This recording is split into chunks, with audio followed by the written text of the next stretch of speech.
built a few Gauge 1 live steam locomotives so far. This is the next one I'm going to build, and it's going to be scratch built and it's going to be live steam, and I hope you find the series of following videos interesting to watch. And I thought I'd do something a little bit different for episode 30. Now the winter is receding and spring is starting to appear, it brings you around to the time I was thinking of where we'll be ready to run the other locos. And before I actually put them on the track, one of the things I'm going to do is just give them the once over, just check them out, just check out if anything's not dried up, and just check if everything's still working, and just make sure there's no leaks anywhere. And that's what I'm going to do now. So I'd rather do this now than wait for a nice day and put it on the track and then find out there's an issue. So what I'm going to do on this episode is we're going to do something different. Is we're going to go through and just test and check the other locomotives. So first up is we'll have a look at the LMS Patriot and just give this one the once over. And generally what's happened is they've been in the house and they've been on a shelf just gathering dust, been on static display for a while, and they've gathered a load of dust, so we'll give them a wipe through and take it from there. And it'll give you the opportunity just to see a real one, if you like, a finished one.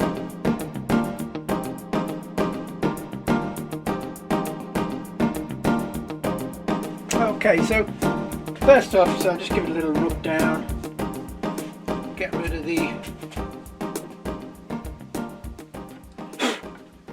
of most of the dust that's stuck on it.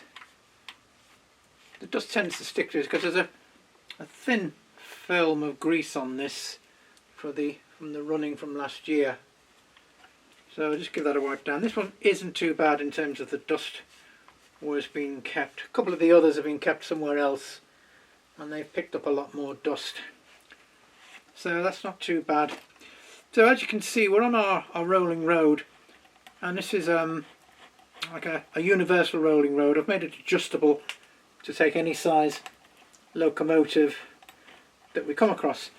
Usually what I've found is, after a long time of not being used, is usually the water pump, for want of a better description, goes dry and it won't pump, and that's probably the first thing I'll check. So we'll get some water in it, check the tank for any leaks and make sure there's no leaks coming down underneath. So I will go and get some water and start to fill up the boiler. Okay, so let's start off by filling the tender with some water. The first thing is just to test if the tender pump is working. Just put a couple of drops in there.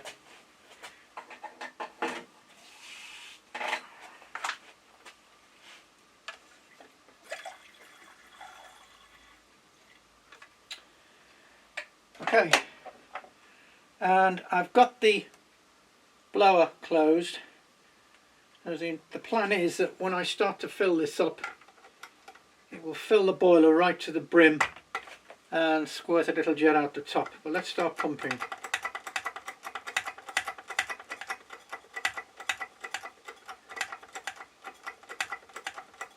Now I'm pretty sure it's done what I thought it had done. With these lying idle for a couple of months, the ball valves sometimes tend to stick. If you look at the earlier videos when you saw me making the pump for the Prairie tank, you know what I mean when I'm talking about the ball valves. Now that's not happening. So what we have to do is empty this back out again. Okay, so that pump's not working at the moment. The cure I've found for this is just to put some hot water in there, a little drop of hot water, and we can try the pump again.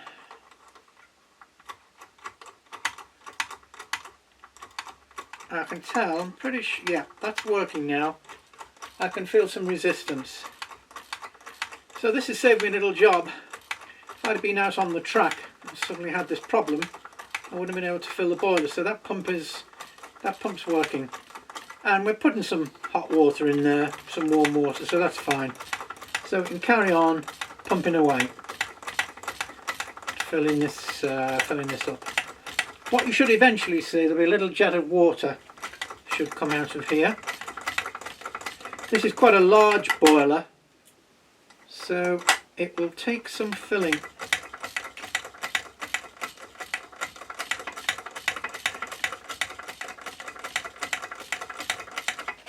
What this will also do, it will test that the blower pipe is clear as well and there are no blockages. Because what I'm doing is filling this boiler, and as the boiler fills, the water will flow out the boiler through the blower pipe and say it will produce a little jet of water there. If by any chance the blower pipe is blocked, I would start to see this pressure gauge go up. At the moment, all looks good. There we go. There's our jet of water. So the boiler is full and this pump is now working. So the next thing we can do is we'll put some fuel in. Okay, we can pop some fuel in.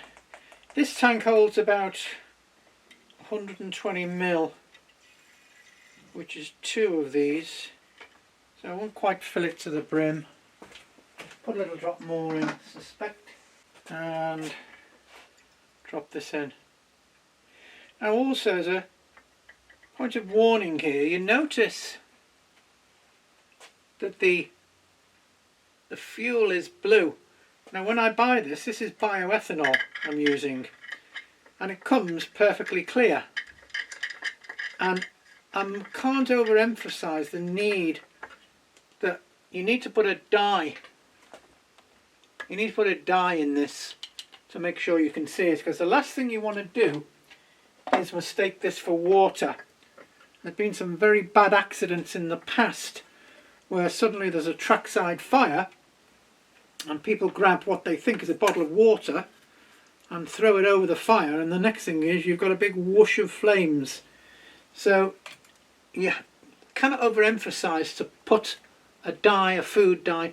I use a little drop of printer ink just to give it some colour so I can see it, but that's most important. Okay, next up is the lubrication.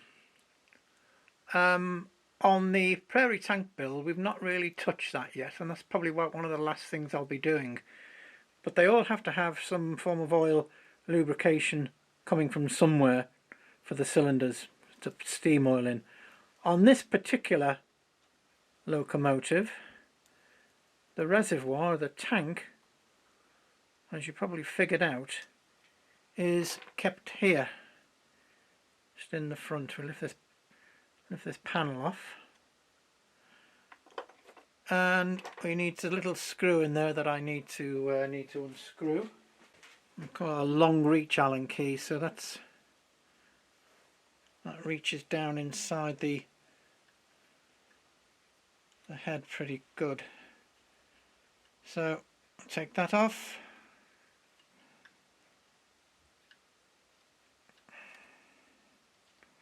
Not to lose the screw. And usually there's probably some water in here from the previous run condensation. Let's get the right adapter for it, which we have to remove. Let's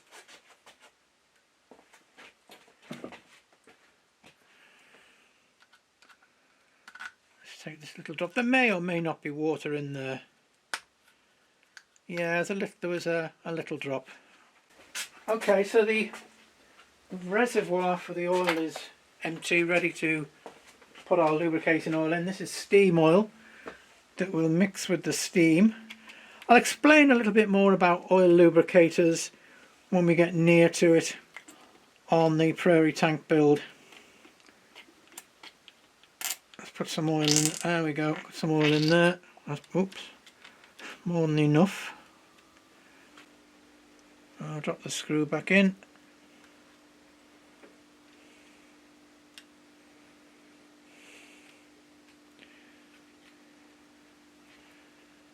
Lock him down again.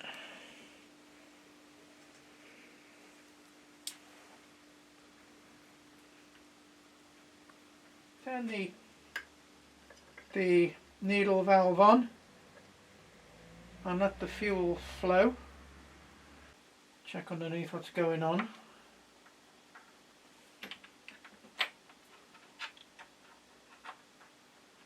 Now that looks like, yeah. The other, obviously the advantage of it being coloured is you can see it through the clear plastic pipe that I use for the fuel supply. So let's have a quick look down underneath. Any leaks anywhere? No, that's looking okay. Light the fire. What I obviously usually do as well is I would have one of these things handy.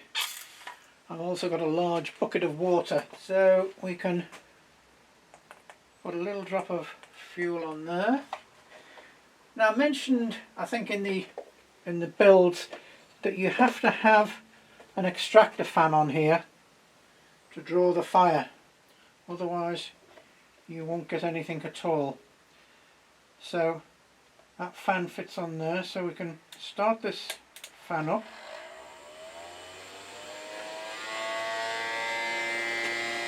With that whirring away nicely, we can now light our flames.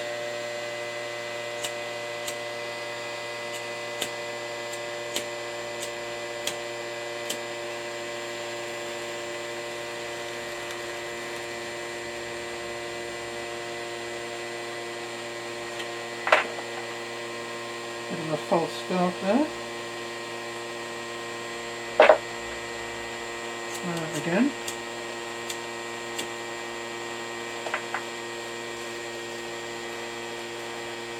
Now I can hear that furnace. I can hear the flames going there. A quick check underneath. They seem to be lit. Certainly one is lit. Now it looks like the first one is not burning for some reason. Maybe it's just not caught it. So we shall try that one now.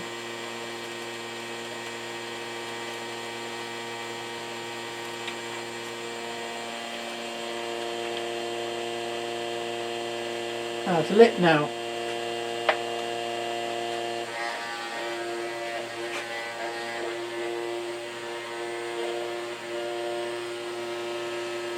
I can feel some warmth coming out of there. So we'll just let that slowly get warmed up. The other thing, while this is warming up, we can just put some oil on some of the linkages where it's been resting for the last couple of months. Some on there.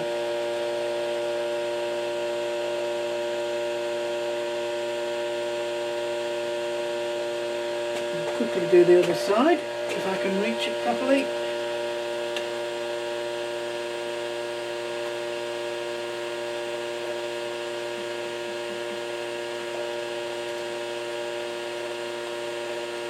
Okay, and put a little drop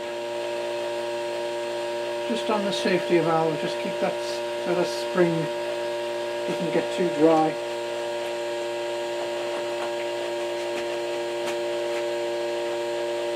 Just have a quick look at that. Yep, we've got some pressure building up there now.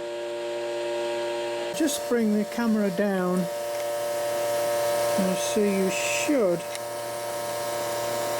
be able to see the flames. You can see that blue. Those are the first two burners. You can just see the other two, well certainly the end burner. burning, and that's burning with a nice bluish flame as well. So that's saying that the mix isn't too bad. And we're just getting some wisps of steam coming out. So we're not far off pressure now. You can usually tell when we're pretty close. The boiler gets just about bearable to touch. So what I can do now is just let some of the excess water out. There'll be quite a jet of water will come up from here now.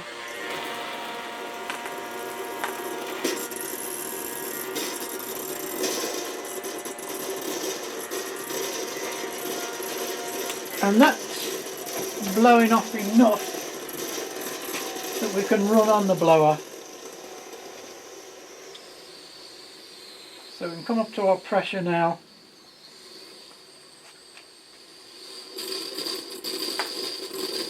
We can let the blower do the work.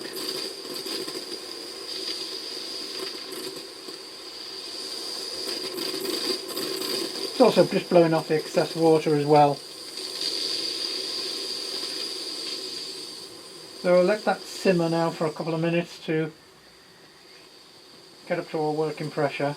Okay, not far off working pressure now, and obviously there's a little job I'm going to need to do, is just to realign that blower jet. And it's blowing at slightly an angle. That's steam. It's useful actually this time of the year because you can see all the steam, and that steam is coming off a slight angle, so I need to correct that.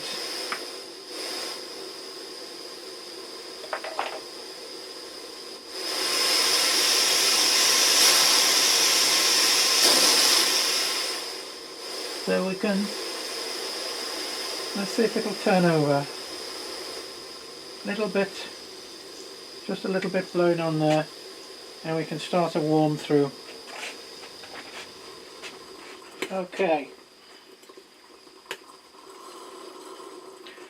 So let's start the warm through. I've got the open slowly. And you can see the lubricator. Well, I can see the lubricator starting to work because there's some oily water just squirting out the top.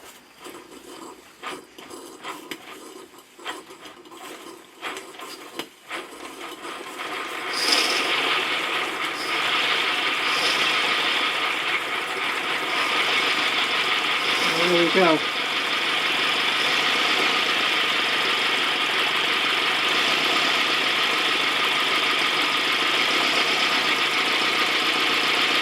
What you find is it runs faster on the track than it does on these rollers.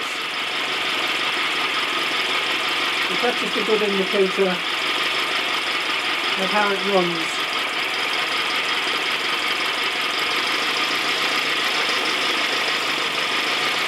I mean, that's a scale speed of about 125 miles an hour. That it would never go that fast on the track.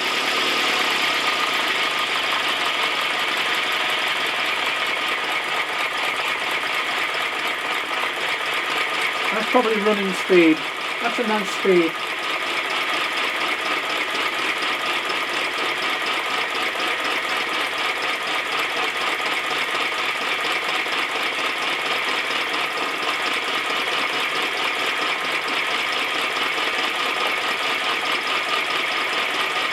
Just have a look at that. Yeah, that's burning with a nice blue flame. But I need to, it's not too bad now, the steam coming out the exhaust pipe, it's blowing the right way. So it's not a complete disaster.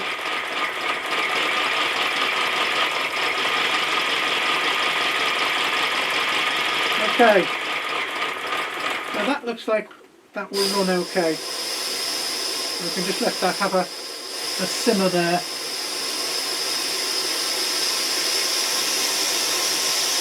Let's open the blower.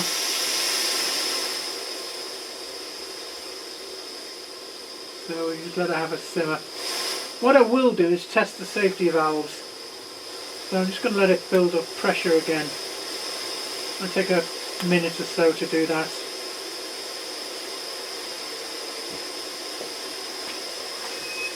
Okay, we're just coming up to pressure now, and just looking at the pressure gauge, that's just on the red, and I hope you can see, you can see the steam there. These safety valves are just about to lift.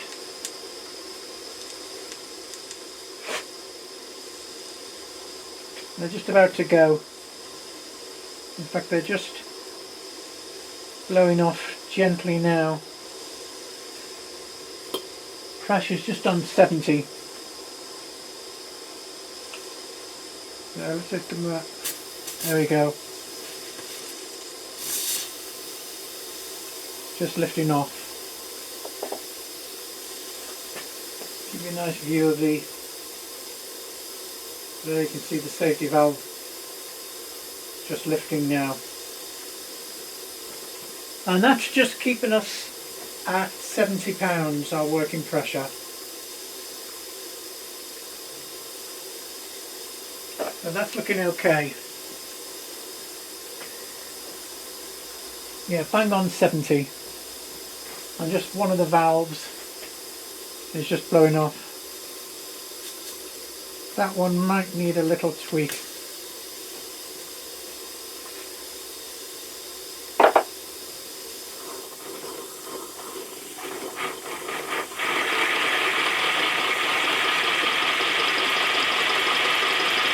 So we can give that a good run.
Okay, that's okay. You can bring her in now.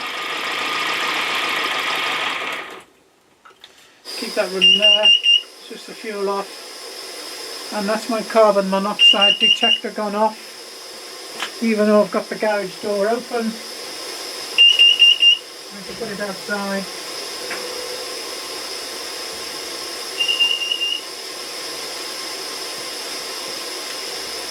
So we can bring it to a stop now.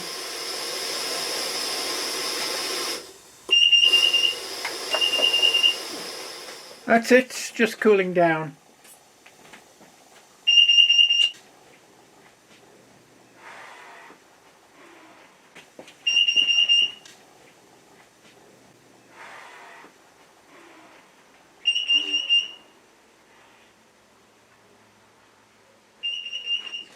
Okay, so just cooling down.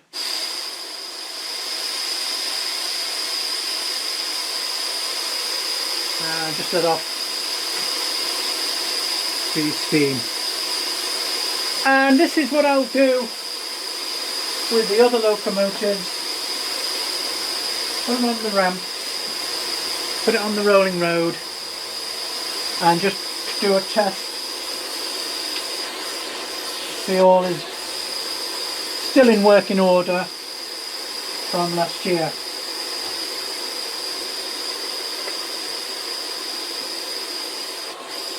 I hope you've enjoyed this different episode. If you have, please hit the like button and subscribe to the video channel. And we'll see you again next time on the GWR Great Western Prairie Tank Scratch Build.